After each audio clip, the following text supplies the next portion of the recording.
Hi everyone, this message is for the President of the United States. So if you know someone close to him, please tag them so they can bring this to his attention. My name is Alma Ohiniopare. I'm a person of faith, a husband of 16 years, and a father of 4 wonderful children. I am also an immigrant to the United States of America. I came here at the age of 19, full of hope, optimism, and a willingness to do what was necessary to achieve the American dream. After 18 years of waiting and hoping, I was finally granted the privilege of becoming an American citizen in 2021. Today, I am a proud American, a law-abiding patriot, and a man willing to defend the principles and values that made America great and brought people like me here. Mr. President, I am also a conservative Republican, or what you have recently labeled a MAGA Republican. Over the last few days, you have looked into the camera and called me and millions of other people like me extremists. You have told me and my children that we don't matter to you because of our beliefs. Your spokespeople and the media have labeled us dangerous, full of hate, and a threat to democracy. You went as far as to suggest that we would not stand a chance against the government's F-15s in defending our country from tyranny.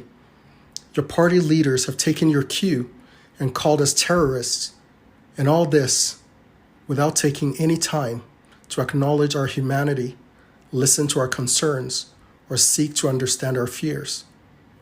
I was born in a country where my rights were not always guaranteed, and to hear the President of America and the leader of the free world dismiss more than 70 million of his own countrymen as fringe and extreme and not worth listening to breaks my heart and makes me wonder what I should tell my children about the future of this once great shining city on a hill. This is the reason many of us embrace the call to make America great again. It is because we believe our great nation is under a moral, fiscal, and spiritual assault.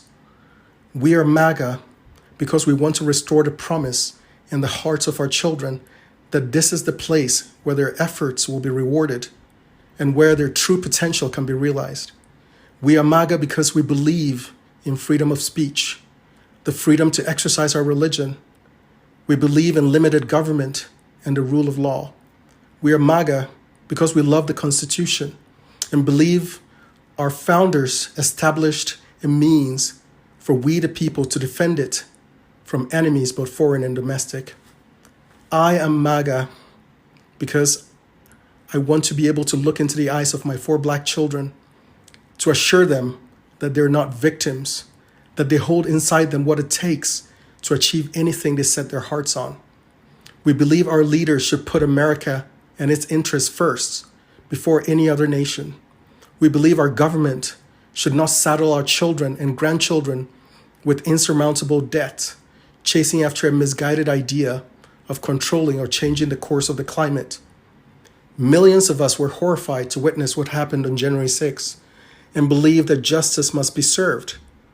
But we also see through the attempt to paint all Republicans with the false moniker of insurrectionists and to conflate the genuine misgivings of those who feel disaffected and disenfranchised with an unfounded accusation that we are somehow against democracy. We are MAGA because we love law enforcement, but doubt whether the Justice Department or the FBI can be trusted to deal fairly and impartially when they have given us clear and repeated evidence of their political bias against half of the country.